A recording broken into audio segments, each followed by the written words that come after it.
Jared Polinfronos, Photo.com, and this is time for the honorable mentions and some critiques from the top, well, from the weekend section, which was September 10th and 11th. If you'd like to vote, please click here on the screen right now to see the top 5 from the 10th and the 11th, which was fashion. Some really awesome photos. But these are the honorable mentions and the ones I just wanted to point out for either critiques or just to point out. So this first image on the screen, I wanted to point it out because somebody went out and did a photo shoot. I really like when you guys get, think outside the box and go do photo shoots, set up things to do and try to do this. In this case, we've got a flash going on here. There's some funny photos of this guy. I guess he's a DJ, he's a singer. I love the velour suit because who doesn't love velour suits?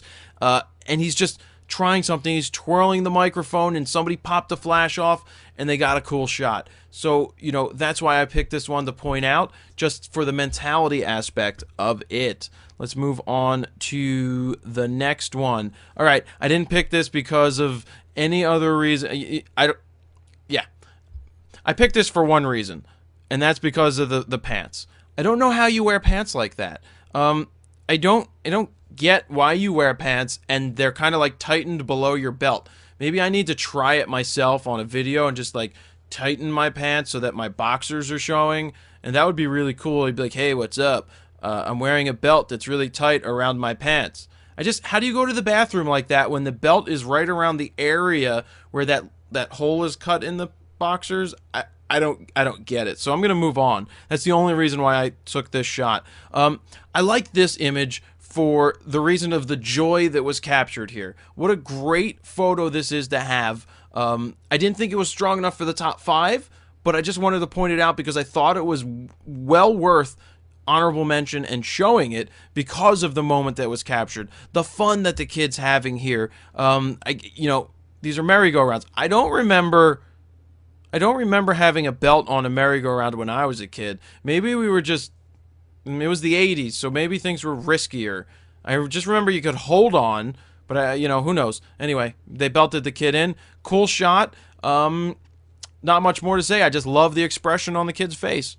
Some other things you could do with this. If you were ultra wide angle, you could go vertical and get more of the scene of the merry-go-round, or if you weren't actually on the merry-go-round, you could stand off of it and take a wide scene, pan with the child as they're moving or as the thing goes around, and what's going to happen is you're going to get some extra little blur things going on, but try it at a slower shutter speed for panning. We'll have to explain that one time, but as you follow the subject as they move around, you're going to get some spinning motions. It's going to look pretty cool. Let's go to the next one. What a cool shot in the grass. This mushroom throws me off a little bit because I'm trying to figure out why the hand's disjointed from the body, but really nice.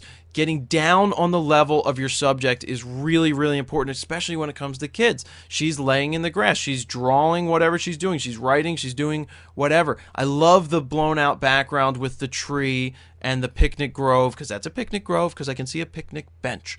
It's just a sweet image. In terms of processing, it's a little on the mushy side. In terms of color, it's a little... I think some color touching up could be done here. I'd like to see the raw file to see what we would do to it or what everybody would do to it.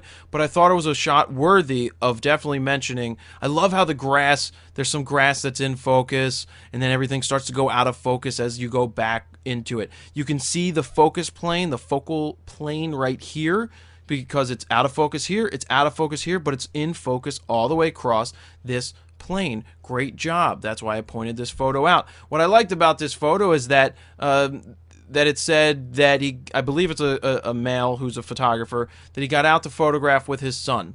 I just like hearing that. I like seeing that, the parents are doing things with their kids and going out and photographing and doing things together, and that photography has been the glue, part of the glue for doing that. I also thought it was a cool shot utilizing the white walls are going to bounce light off. It looks like there's a little bit of fill light playing part in here, but that's okay. I thought it was cool. He saw something, he tried for a cool photo. It works it's very symmetric. Even though the kid's not right in the middle of the frame, it still works. And you get that bounce light off the walls, and it's nice. It's a nice shot. Nice job.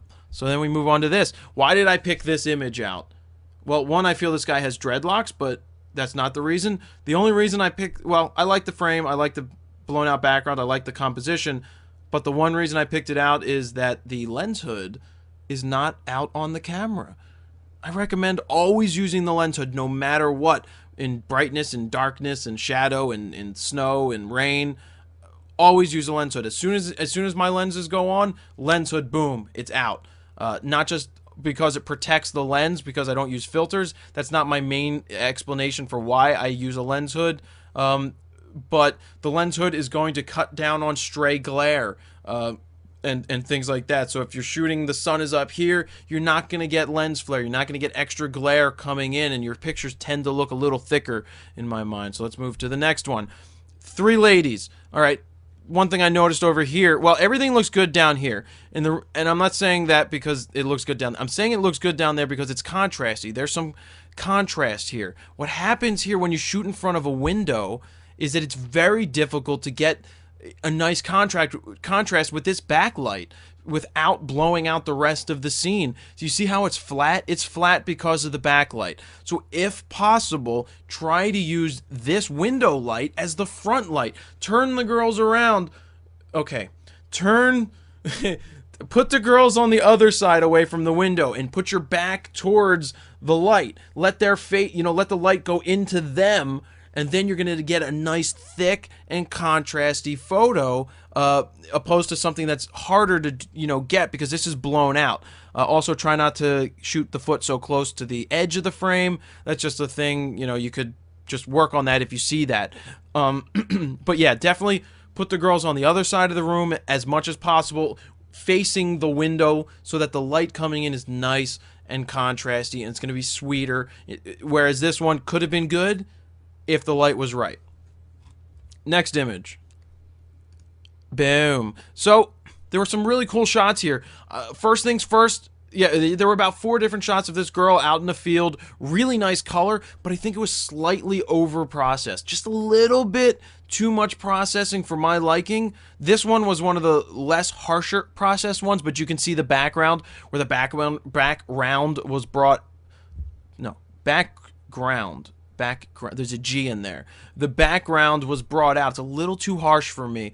She looks great. The black and whites look great. I just wanted to point this out because they did a nice job going out and photographing in the field. Beautiful mountains, beautiful skies. There's some great colors in this person's photos. I just thought that it was a little too over-processed for my liking. Do we have any more left? Nope, we're back to microphone guy throwing it around going, "Hey, what's up? Would you like a microphone? Booyah!" Anyway, that's your critique. Be sure to vote for the top 5 from September 10th and 11th so that somebody can win some free Adorama Picks stuff. And if you vote, you have a chance to win a free Adorama Picks book, just like the winner of the vote. So every vote counts. Click on the screen right now to go to the top. Wow, I am losing my voice. To go to the top 5 from September 10th and 11th, where you'll see how to vote for the top 5. Jared Poland, FroKnowsPhoto.com. See ya.